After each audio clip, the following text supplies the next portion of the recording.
എന്നെ ഒതുക്കാനുള്ള ശ്രമം ഇപ്പോഴല്ല, പണ്ടേ തുടങ്ങിയത്. ഞാൻ നിർബന്ധമായും പറഞ്ഞു പ്രേമേന്ദ്രൻ ഇനി മത്സരിക്കാൻ പാടില്ല. സംസ്ഥാന സെക്രട്ടറി എന്ന് പറയുന്നത് 2014 അദ്ദേഹം ഞങ്ങളുടെ കൂട്ടത്തിൽ വന്ന് അദ്ദേഹം പറഞ്ഞു ഇല്ലീഗൽ അവസ്ഥ ഇറങ്ങിപ്പോകണം.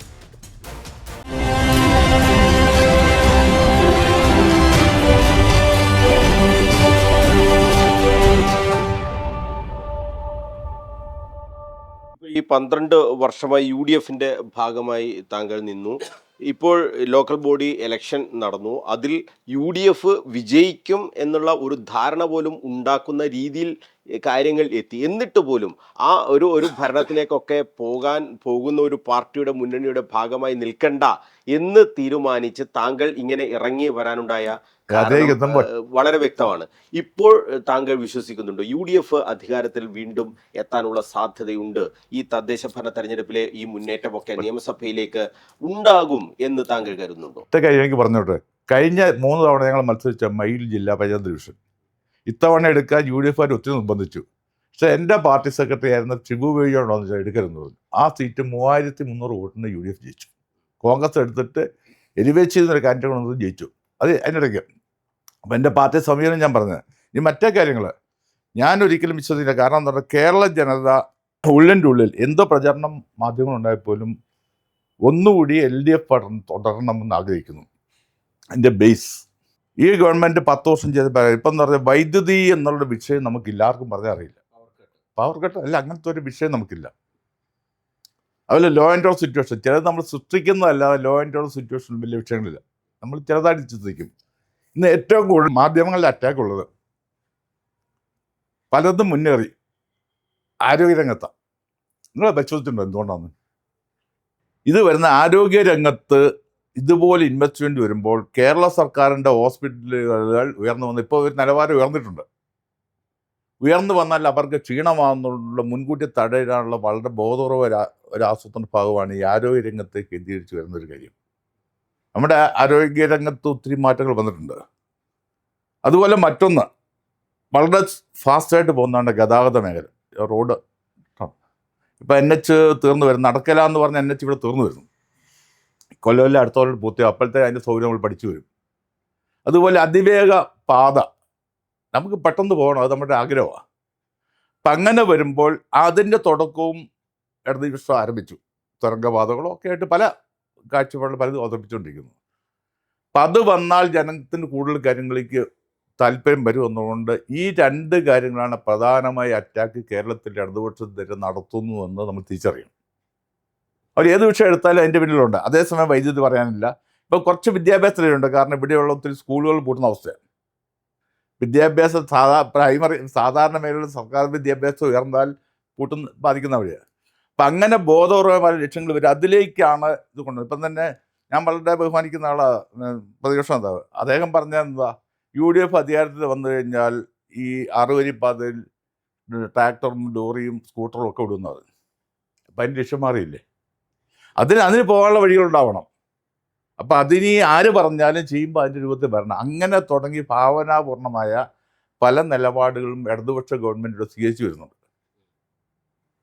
ചില തർക്കങ്ങളൊക്കെ ഉണ്ടില്ല എന്ന് പറഞ്ഞാൽ എല്ലാം പൂർണ്ണമായ ഒരു പെർഫെക്റ്റ് ആണെന്ന് പറയുമ്പോൾ എനിക്കില്ല. സ്വർണ്ണക്കൊള്ള പോലുള്ള കാര്യങ്ങളൊക്കെ സ്വാധീനിച്ചിട്ടുണ്ട്. അല്ല, അതല്ല. സ്വർണ്ണക്കൊള്ളയൊക്കെ എന്ന് പറഞ്ഞു കഴിഞ്ഞാൽ വരുമ്പോൾ അത് എമൗണ്ട് കുറവ്, പക്ഷെ അതിൻ്റെ മെറിറ്റിലാണ് പ്രശ്നം. സ്വർണ്ണം ഒന്നും അധികം പോയിട്ടില്ല. അതിൽ കൂടെ എത്രയോ വലിയ അഴിമതി നടന്നിരിക്കുന്നു. അതിൽ ഭഗവാന്റെ സ്വത്ത് ആരടിച്ചു മാറ്റാൻ മെറിറ്റാണ് പ്രശ്നം. അത് വളരെ പ്രധാനപ്പെട്ട കാര്യമാണ്. അത് കൈകാര്യം ഇപ്പം എന്ന് പറഞ്ഞാൽ SITയും ഹൈക്കോടതി ഇടപെടൽ വന്നപ്പോഴത്തേക്ക് കുറച്ച് വേണ്ടി നിർവഹിക്ക് പോകുന്നുണ്ട്. ആ ഒരു സംഭവം ഇല്ലെങ്കിൽ UDFന്റെ തെരഞ്ഞെടുപ്പ് ഏത് രീതിയിൽ അതിൽ നിന്ന് UDF പിന്നോക്കം പോയല്ലോ. പിന്നോക്കം പോയെന്ന് പറഞ്ഞാൽ അതിനകത്ത് ചില ഫോട്ടോകളിൽ UDFന്റെ പ്രമുഖരായ പലരും വരികയും പല കാലഘട്ടങ്ങളിൽ തുടർന്നപ്പോൾ മുമ്പ് മുതലേ കേരളത്തിൽ ചെയ്ത രീതിയാണ് ദൈവത്തിൻ്റെ സംബന്ധിച്ച്. അത് അയ്യപ്പൻ്റെ ആയാലും ഗുരുവായൂരപ്പൻ്റെ ആയാലും പിന്നെ മാഹിയിലായാലും എവിടെയായാലും ശരി, അതൊന്നും ഒരു സ്വാഭാവികമായും കൈകാര്യം ചെയ്യുന്ന ഒരു ഭാഗത്ത് ഈ നമ്മൾ പറയാറില്ല സർക്കാർ കൂട്ടത്തിൽ കൈയിടുന്ന ഒരവസ്ഥ അങ്ങനെ വരുന്ന ഒരിതുണ്ട്. ഇപ്പം അതിനൊരു തട വന്നു. അതാണ് ഇതിൻ്റെ ഏറ്റവും വലിയ ഗുണം. പക്ഷെ അതിൽ കുറച്ചുകൂടെ ശ്രദ്ധിക്കേണ്ടത് ഇടതുപക്ഷ പാർട്ടിയെ പറ്റി CPI ശ്രദ്ധിക്കേണ്ടത് അത് കുറെ കൂടെ കമ്മിറ്റഡായ പ്രസ്ഥാനങ്ങളാണ്. UDF പോലെയല്ല, കോൺഗ്രസ് പോലെയല്ല. അപ്പോൾ അതിലേക്ക് അയക്കുന്നവരുടെ ഭാഗത്തുള്ള ഒരു പരിശോധന വേണം. നടപടി എടുത്തില്ലെങ്കിൽ ചെയ്യുമെന്ന് എൻ്റെ പ്രദേശം നോക്കിക്കഴിഞ്ഞാൽ ഇതിൻ്റെ വന്നു കഴിഞ്ഞാൽ ആരെ എവിടെ ഏത് സ്ഥലത്ത് പോസ്റ്റ് ചെയ്യുന്നു, അയാൾ എന്ത് ചെയ്യുന്നു എന്നുള്ളത് പ്രധാന ഘടകമാണ്. ഇപ്പം വനിതാ കമ്മീഷൻ ചെയർപേഴ്സൺ ആയിട്ടുള്ള ആൾക്കാർ അവരുടെ ഇടപെടൽ എങ്ങനെ വരുന്നിക്കും, അങ്ങനെ ഒരു അവർ പാർട്ടിക്കാർ വ്യൂ ഉണ്ട്. പക്ഷെ ഇതെവിടെ എന്ത് സംഭവിച്ചെന്ന് അറിയത്തില്ല. അത്തരം ഒരു ഇടപെടലോടെ വന്നു കഴിഞ്ഞാൽ കറക്റ്റാണ്.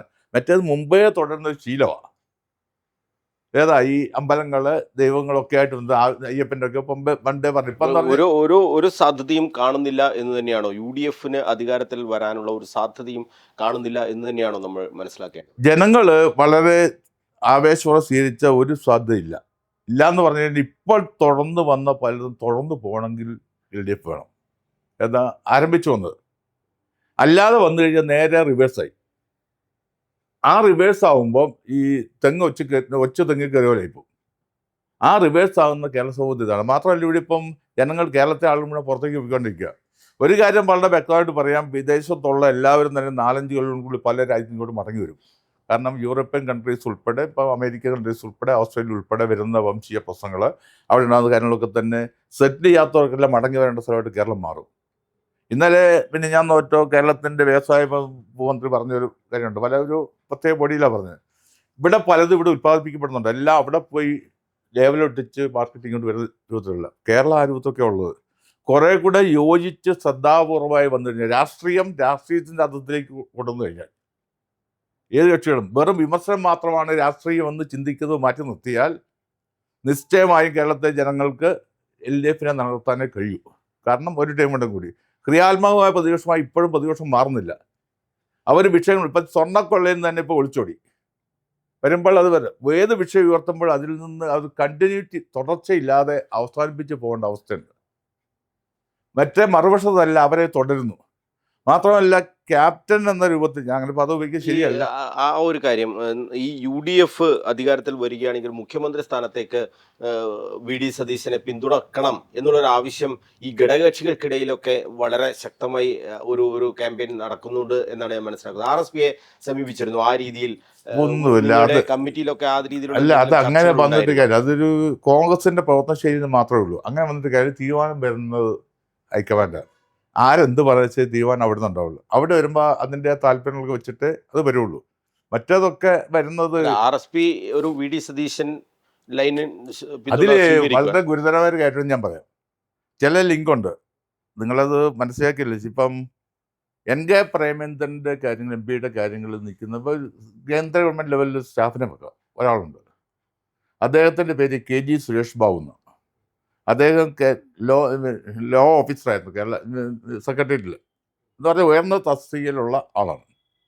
ഒരിക്കലും MP ശമ്പളത്തിൽ അല്ല MP ഈ സ്റ്റാഫിനെ വെക്കുന്നതിൽ ആ ഗ്രേഡുള്ള ആളെ വെക്കാൻ അനുമതിയില്ല. വെക്കാൻ ഗവൺമെൻറ് സ്റ്റാഫിനെ വെക്കാം. അപ്പോൾ എന്ത് ചെയ്തു, ഈ KG സുരേഷ് ബാബുവിനെ പ്രതിപക്ഷ നേതാവിൻ്റെ സ്റ്റാഫിൽ ഉൾപ്പെടുത്തി. ഞാൻ ആ ലിങ്ക് മനസ്സിലാക്കാൻ വേണ്ടി പറഞ്ഞതാണ്. ഇങ്ങനത്തെ പല ലിങ്കും പലതുമുണ്ട്. സ്റ്റാഫിൽ ഉൾപ്പെടുത്തി ശമ്പളം പറ്റുന്നത് പ്രതിപക്ഷ നേതാവിൻ്റെ സ്റ്റാഫിൽ ഉൾപ്പെടുത്തിയിട്ടുണ്ട് KG സുരേഷ് ബാബു എന്ന ലോ ഓഫീസർ. പക്ഷെ വർക്ക് ചെയ്യുന്നത് NK പ്രേമേന്ദ്രൻ്റെ പേരിൽ. അതേപോലെ പ്രതിപക്ഷ നേതാവിൻ്റെ പേരിലുള്ള ഒരാളെ പ്രേമേന്ദ്രൻ സ്റ്റാഫിലാണ് സെൻട്രൽ ഗവൺമെൻറ്റിൻ്റെ ഗൈഡ് ലൈൻ അനുസരിച്ച് ഒരു MP വെക്കാവുന്ന ലെവലിലുള്ള ഒരാളെ വെച്ചിട്ട് അത് പ്രതിപക്ഷ നേതാവിൻ്റെ ഇതിൽ വർക്ക് ചെയ്യുന്നു. ഇവർ തമ്മിലൊരു കണക്ഷൻ ഉണ്ട്. അതല്ലേ ഈ പറഞ്ഞതിൻ്റെ പച്ച മലയാളം. അത് നിങ്ങൾക്ക് ഇത് ഞാൻ പറഞ്ഞ വേണ്ട നെറ്റിലോ ഗൂഗിളിലൊക്കെ അടിച്ചു നോക്കിയാൽ ഈ പറഞ്ഞ ബോധ്യം വരും. അപ്പം ഇങ്ങനെയുള്ള എന്ന് പറഞ്ഞാൽ എല്ലാം എനിക്ക് ഞങ്ങളുടേത്. പണ്ട് പറയാറുണ്ട്, ഞാനും എൻ്റെ തട്ടാത്തിയും തട്ടാനും മതിയെന്ന്. അതിനപ്പുറം വേണ്ട. ഇത് അറിയാത്ത കുറേ ആളുകൾ ഇങ്ങനെ എല്ലാം നോക്കി ആ ഒരു സമൂഹം ഉണ്ടല്ലോ, അങ്ങനെ നിൽക്കുന്നത്. അതാണ് ഈ പാർട്ടി. അപ്പം അതിൽ നിന്നുള്ള RSP എന്ന് പറഞ്ഞാൽ പഴയ സമരപാരമ്പര്യ RSP രക്ഷപ്പെടുന്നതിൻ്റെ ദൗത്യം അത് ഒരു ദിവസം ഉണ്ടാവുന്നുള്ള ഒരു പ്രതീക്ഷ എനിക്കില്ല. പിന്നെ അതിന് കേരള സമൂഹവും പ്രത്യേകിച്ച് LDF ഉൾപ്പെടെ തന്നു കഴിഞ്ഞാൽ മുന്നോട്ട് പോകും. ഒരു കാര്യം എനിക്ക് ഉറപ്പുണ്ട്, ഞാൻ LDFുമായിട്ട് കേരളം സംസാരിക്കും, അവരുടെ പിന്തുണ തേടും. ഇനി അങ്ങോട്ടുള്ള പ്രവർത്തനം അത് ഇടതുപക്ഷമായി ചേർന്നായിരിക്കും. അല്ല, ഇപ്പോഴല്ലേ, മുമ്പ് എൻ്റെ മനസ്സതായിരുന്നു. അത് കണ്ണൂരെ സ്ഥാപകർക്കെല്ലാം അറിയാം, CPMമാർക്ക് അറിയാം.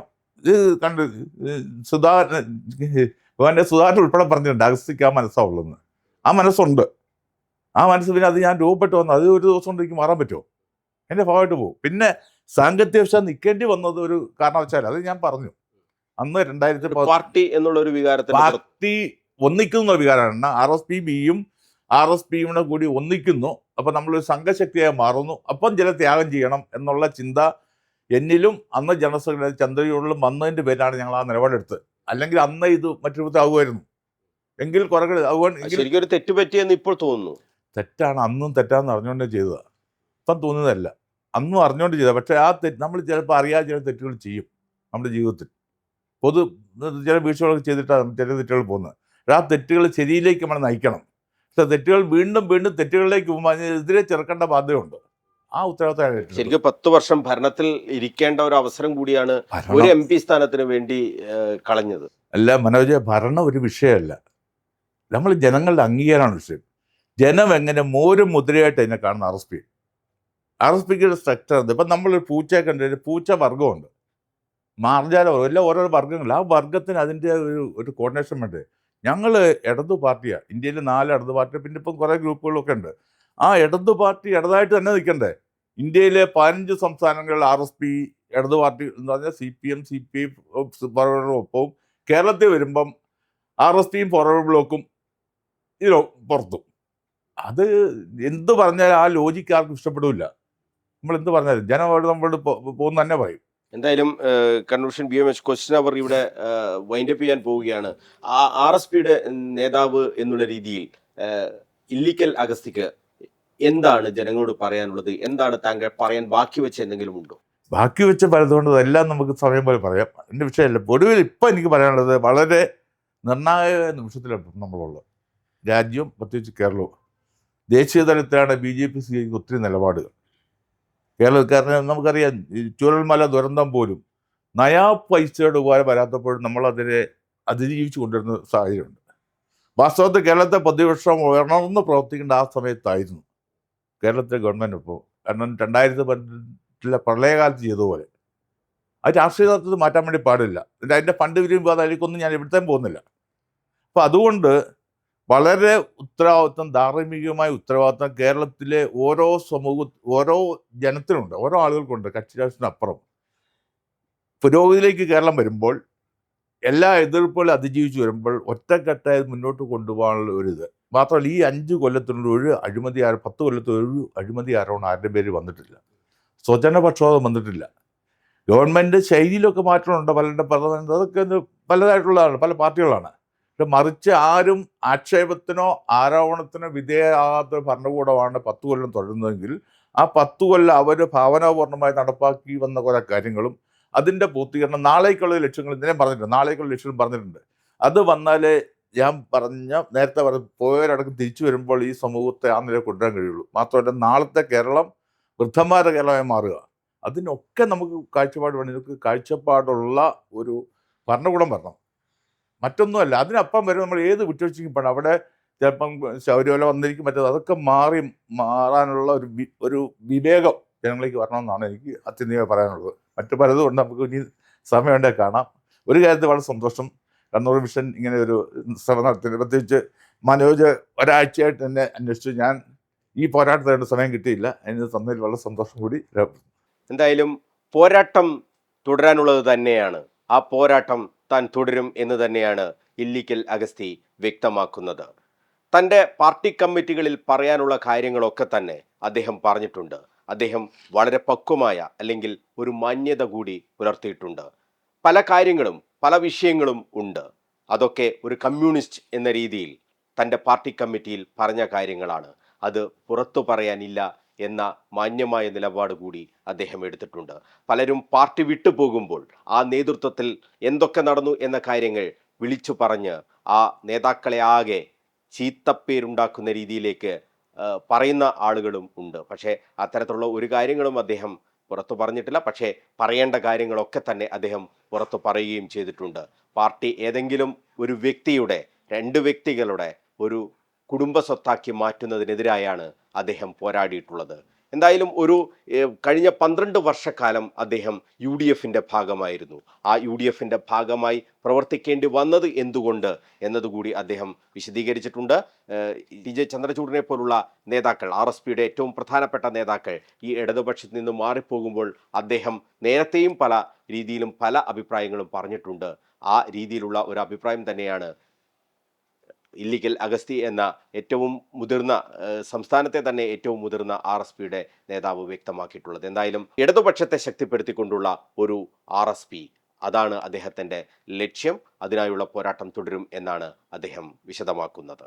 അദ്ദേഹം പോരാട്ടം തുടരട്ടെ, RSPയുടെ അസ്തിത്വം വീണ്ടെടുക്കട്ടെ. എല്ലാവിധ ആശംസകളും അദ്ദേഹത്തിൻ്റെ പ്രവർത്തനങ്ങൾക്ക് നേരുകയാണ്. BMH കണ്ണൂർ വിഷൻ ക്വസ്റ്റ്യൻ അവർ ഇവിടെ പൂർണ്ണമാവുകയാണ്. അടുത്തയാഴ്ച മറ്റൊരു അതിഥിയുമായി നമുക്ക് വീണ്ടും കാണാം. നന്ദി, നമസ്കാരം. സന്തോഷം.